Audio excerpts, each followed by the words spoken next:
السلام عليكم ورحمة الله وبركاته. أقياري ملك استودون كأكجوكتان وين السلامي مقعيقة ونسرح حسن علي هالكان دقا داوانيسا ونسري سوم شو ما انتو حينو كهالينا برنامج كان الله شو وح بدن أصحابتي سناب شات إذا هالمركز نسري سومي محاكو دعواه مشغوشي هولا بيزنسي هولا كلاكوير مشغولة الحمد لله إن شاء الله. ومهم إن برنامج كان الله شو حيو جلسار ما دام دلنيرة يقف كاستي داوانايان وحياة بدن لقى فايدة أيو sideedaba qofka bini'aadanka ama wadan kasta ama qof kasto waxa uu ku fiican yahay markasta inuu waqti galiyo ayaa fiican markasta waxaan jeclahay inaan ka hadlo waxyaabaha wanaagsan ama waxyaabaha is dhihi karo bulshadaada aad ay u baahan yihiin insha Allah nasr soo maxaa ka heli doontaan cunto idin xiiso geliso barnaamijka nolosha barnaamijka waxtarka iyo waxyaabo badan aan is dhihi karo weligay ku fikiri jiray ama mustaqbalkeygii hore yaraanteedii aan jeclaa inaan mustaqbalka show aan leeyahay bulshadeeda baraarujin badan oo sameynaa in aan yeesho alxamdulillah qof kasta wuxuu kuriyada u helaa insha Allah maanta mawduuca ama barnaamijka ayna ka hadli doono ama aan ku soo qaadan doono barnaamijka nolosha ayaa waxa uu noqon doona haduu Ilaahay yiraahdo isku qabka kalsoonida naftaada wax badan asxaabteeda waxay soo weydiiyeen nasr ka soo hadal sida kalsooni badan isku qabtaa marka ay hadlaysid muhiimada ayaa waxay tahay qofka bini'aadanka inuu isku kalsoonaado ama gabadha ama wiilka la isku kalsoonaado kalsoonidu waa shay muhiim ah qofka hadduu isku kalsoonaan wax ku soconay malahan wax kasto aad qabanaysid ama meel kasto aad sameynaysid ama meel kasto aad maraysid ama wax kasto hadaf aad u leedahay waxa kaliya oo ku suurtagelinaa waxay tahay kalsoonida marka insha Allah mawduuca ugu horeeyo ama qodobka ugu horeeyo aan ka hadli doono ayaa waxay tahay marka hore waa inaad u noolaataa naftaada waana cidna u noolaan marka waxaan ka wada qofka bini'aadanka inuu asaga isku nool yahay ayaa fiican oo cidna u nooleen maanta wax marka aad sameeysid inaad dhihin qofkan muxuu iga fikira muxuu iga maleenayaa haddii waxaan sameeyo hiblaayo maxay dhigi doontaa ama hibil maxay dhigi doonaa no wixii hadaa ogtahay inay wax fiican yihiin bulshada indhahooda u fiican yihiin ay wax xun ahayn waa inaad naftaada ku kalsoonaataa aad hore ugu dhaqaaqda aad samayso wax kasto la sameeyo adduunka ma jiraan qof aan waxba ka sheegan wax kasto la sameeyo ama ha wanaagsanaadaan ama wax kasto horumar leh qof ka hadlo baa jiro wax xun ay dadka qaar u arkaan wax wanaagsan waxa wanaagsan dadka qaar waxay arkaan wax xun laakiin waa in aad kugu rakiban tahay in waxa aad sameynayso wax wanaagsan yihiin oo Ilaahay raali ka yahay ummadana raali ka yihiin insha Allah si aad ugu horumarto ama aad horumar noloshaada u gaarto ama naftaada aad wax u qabsato waa inaad marka hore isku kalsoonaataa haddaad isku kalsoonaan wax ku suurtagalaya malahan sidoo kale haddaad isku kalsoonaan caafimaadkaaga wuxuu noqonayaa jiro ka galaya because caafimaadka hadii ay shaki badan uu ku galo stress badan fikir badan waxa laga yaabaa xanuuno badan inay kugu dhacaan marka hore waa inaad isku kalsoon tahay wax kasta oo aad qabanaysid ama aad sameynaysid marka isku kalsoonaatid ayaa horumar ama wax aad qabsan kartaa haddaad isku kalsoonaan wax ku suurtagalaa markasta cid aad u nooshahay markasta waxa kugu jirta ama wax laga sheega hadii laakiin ay kugu jirto ama wax laga sheega ama saan lagu dhahaa weliga horumar ma gaaraysid waa inaad hadaf leedahay iskuna kalsoon tahay waa inaad u noolaataa in aad cidna u nooleen waa inaad horta marka hore isbartaa qofka markuu wax sameynayo ama qofka markuu wax qabanayo waa inuu time table leeyahay oo maxay ahayd waxa uu sameynayo uu meel ku qortaa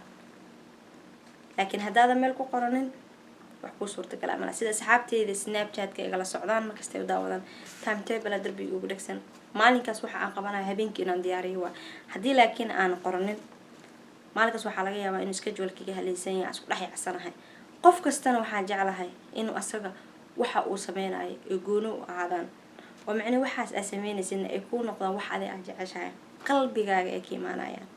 isna ahayn waxaan hadaa sameysid ama waxaan ka keenaysaa ama waxaan hadaa min wax qof sameeyay hadaa noqoto qof ku daydo wax ma qabsanaysid laakiin noqo qof wax curiya ama wax maskaxdiisa ka yimaada ama wax asaga waqti soo galiya ama waqti ay soo galisay si aad u noqoto qofkaas waxaas curiyay birita taariikhda u yeeshaan oo aad ka hadli kartid taasna waa shay muhiim ah si aad u noqoto qofka kale ee naftiisa ama nafteeda u nool cidna u nooleen hadii aad noqotid qof aan cidna u nooleen wax kasta qabsan kartaa horumar adduunyada ka gaaraysaa in qof aan qofna ka baqin ama macnaheedu waxaan daasimis ama bulshada waxaas kaaga leeyahay aan ku jiraan noqonaysaa on Ilaahay ka baqa dadka wanaagsan ee ku dhowna aad kala tashataa waxaan aan sameeyay ka waran sidoo kale yahay waa u baahan tahay mararka qaar wax in laga saxo waan u baahan tahay mararka qaar in lagu dhaw waxa sameeynayso wax wanaagsan ma aha kali mararka qaar waxa jirta dad wax kala tashatid kun iyo jibiyaan waxaan hortaaya la soo sameeyay kaga carar meesha ku dhahayn akana jibtid ka cad laakiin qofka markuu ad adag yahay uu qof ad adag ama qof ad adag ee tahay waxa laga yaabaa inuu dhageysanin qofka waxaas ku dhahayn ay dhahdo thank you ama uu dhaho thank you beritan uu tuso hadii wixii ay ka tahay wax aad rabtid inaad miro dhal ka samaysid oo aad waqti gelisid qofka reebay ama ka reebaysa ma lahan marka sidoo kale waqti la qaado naftaada waa muhiim qofka inuu naftiisa waqti la qaato ama ay la qaadato sidee naftaada waqti u la qaadanaysaa waa inaad meel fadhiisataa waa inaad telefoonka dansataa waa inaad buug iyo qalin soo qaadataa waa inaad mashaax ama kafee ama biyo cad soo qaadataa waxay naftaada ku faraxsan tahay aad dahdaa waxaan aan sameeyay wax aan isdhihi karo horumar ayaan ka gaarayaa ama waxaan aan sameeyay waxyaabaha qofku markuu wax sameynayo waa in ay meel ugu qoran yihiin wax kasta way kala horeeyaan wax markay kala horeeyaan wuxuu kugu horeeyo oo qalbigaaga markasta ka guuxaya ayaa laga soo qaataa sidoo kale hadda waxaan jeclahay example tusaale marka aan idinku soo qaato ani waxaan jeclahay cuntada waxaan jeclahay horumarka inaan ka hadlo nolosha waxyaabaha dee aniga aan soo qabtay inaan ka sheekeeyo dad badan iga faa'iideystaan sidoo kale qurxinta maanta dhan waxaan jeclahay inaan wax qurxiyo guri hagaajiyo cuntada kariyo gabdhaha wax aan marsado waqti geliyo nafteyda aniga saaxiib ma lihi waxaa laga yaabaa in dadka aan saaxiibka la ahay inaan iskugu imaano banaanka ama horumarka ama waxyaabo kale laakiin marka ay imaato gurigayga waxaa laga yaabaa in haddaan dan banaanka ka lahayn guriga dhowr beris kaga jiro aan waxa aan ku qabsanayo ama businesskayga ama howlahayga guriga ku samaysto haddii video ahaan leedahay cunto karin lahaa haddii dalab dad ay soo dalbadeen ay tahay inaan mar banaanka aad laga yaabo inta ka horeyso waxaa qabanaya ama waxaa qabsan doono waxaan jeclahay inaan waqti geliyo sidoo kale waqti haddaada naftaada la qaadanin waxaa laga yaabaa in waxyaabo badan aysan kuu suurtagelin oo hadhowdana aad noqotid qof riyo leh ku nool ma fiicin inaad riyo ku noolaatid riyada adoo ku nool haddana waxaa logaaga baahan yahay inaad wax qabsatid oo wax qabatid waxa aad ku riyoonaysid aad ku dhaqaaqdid aad waqti gelisid marka aad waqti naftaada gelisid oo meel fadhiisatid aad riyadaada rumayn kartaa laakiin marka riyo ku nooshaa maalinka dambe saalada riyadeeda ayaa waxay tahay inaan waxaas aan sameeyo maalinka nasrisan bilaabay hadaan dhihi lahaa waxaan jeclahay markaa yaraa waxaan jeclaan jiray inaan wariyo noqdo inaan show aan la samaysto gabadha saaxiibana BBC u shaqaysan soo shaqeynay saaxiibteyda qaaliga ah Zuhayb Maxamed Qas ayaa waxaan dhihi jiray Zuhayb waxaan jeclahay one day show aan leeyahay inaan la imaado inaan meel ka soo jeesto inaan TV aan leeyahay markaas waxaan u shaqeynay Somali Channel iyo waxaan u shaqeynay Home Cable qaybta marketingka markaas markasta waxaa dhihi jiray goorma ka bixi doona anoo cidna u shaqeynayno ani isku shaqeynay waxay dhihi jirtay nasr waa gaaray dadaal waa gaaray marka hadda taas soo xasuusto indhahayga ilana ayaa kusoo buuxsanto maxaa yeelay waa aaminay taas waa ani hadda idinku kula talinaya haddaad dadaashid wax kastoo aad u dadaashid inaad helaysid saas ay tahay wax badan ay may suurtagelin laakiin alxamdulilah waxyaabaha qaar aan dhihi jiray waa samayn kartaa qaar ay suurtagelin alxamdulilah ilaahay ma hada iskale qof kastoo Soomaaliya ama qof kastoo dhalinyaro waxaan jeclahay wax kasta oo kuriyooda ama ay kuriyootina hesho taasna waxaa keeni karta in anaga is dhiirigelino qof walba wariyadiisa iyo horumarkiisa iyo wax uu qabsoomin ku hadlo marka waan qofka inuu waqti geliyo naftiisa sidoo kale la saaxiib qof wanaagsan marka qof wanaagsan la saaxiibtid ay riyadaada ku wanaagsananaysaa haddii aad saaxiib wanaagsan aadan lahayn laakiin aad leedahay saaxiib markasta ku niijibiyo oo markasta daa wax soo bandhigtay si sarbeeb waxa laga yaabaa inuu saaxiib ku leeyahay ama saaxiib kula tahay afka ku tusaysa laakiin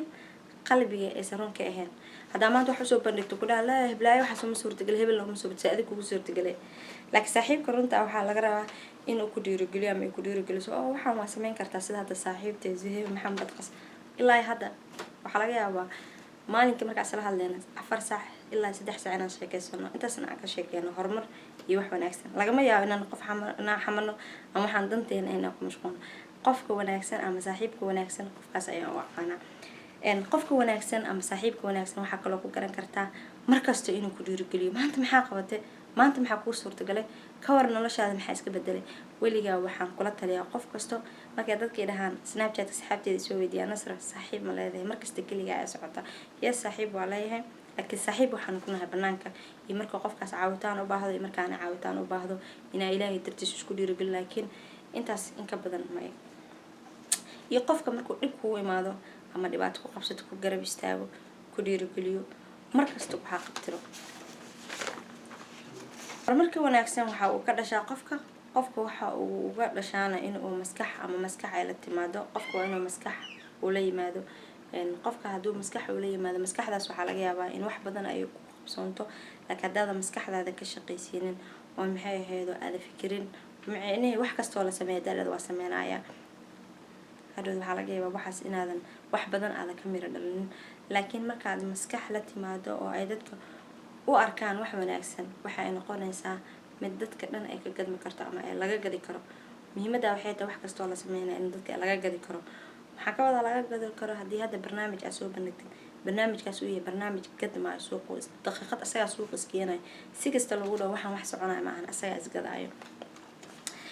tusaale ahaan haddii aan usoo qaato, waxaa jirta dad badan oo wax isku daya oo la dhahay waxaan waxba kama keenaysid, ha isku daalinin, oo kadib waqti badan ay geliyeen, ay ku dhaceen, ay ku khasaareen, ay wax badan dhibaato badan ay kala kulmeen, maalin inay u suurta gashay. marka qofka waxaa laga doonayaa wax kasta uu sameynayo in marka hore aa waqti gelisid, tijaabisid. maalinka ugu horeysa way ka halaabay, sanadka ugu hore waa ku khasaaray, sanadka wixii waxaa laga yaabaa in ay wax kale kala kulantid. laakiin haddii wixii ay niyadaada ay jeceshahay 5 sano hadday rabta ahaato kugu khasaar, laakiin maalin unbaad ka miro dhalinaysaa. wax kastoo aad jeceshahay mar unbaad ka miro dhalinaysaa. waa inaa waqti iyo hadaf iyo niyad wanaagsan aa la timaadaa. weligaa naftaada ha ka dhaadhicin in aad wax sameyn karin, oo haddii aad wax samaysid aad ku khasaartidna ha dhihin waa nasiib xumahay. haddii laakiin naftaada aad ka dhaadhicisid inaad nasiib xun tahay, weligaa waxba kuuma suurtagalayaan, waxbana kuuma qabsoomayaan, ilamaa aad ku noolaatid cabsi iyo shaki, kalsooni daro, iyo in wax kasta ay ka halaabayaan. aad niyadaada gashitid, waxaa laga yaabaa in waxyaabo badan aysan kuu suurtagelin. wax kasta waxay u baahan tahay in banaanka la keeno. yani wax kasta marka aad rabtid, haddaa dhahdo waxaana jeclahay oo aad banaanka keenin, oo aad dadku soo bandhigin, way adkaanaysaa si ay dadku ku fahmaan ama ay ku bartaan. haddii aad saaxiib leedahay, waxa wanaagsan aad naftaaduna ay jeceshahay waa in asxaabtaada usoo bandhigtaa. asxaabtaada hadii wixii wanaagsan yihiin, asxaab kale usii bandhigayaan. hadda waaba la ilbaxay, adduunku wuu ilbaxay. waxaa jira waxa la social mediaha,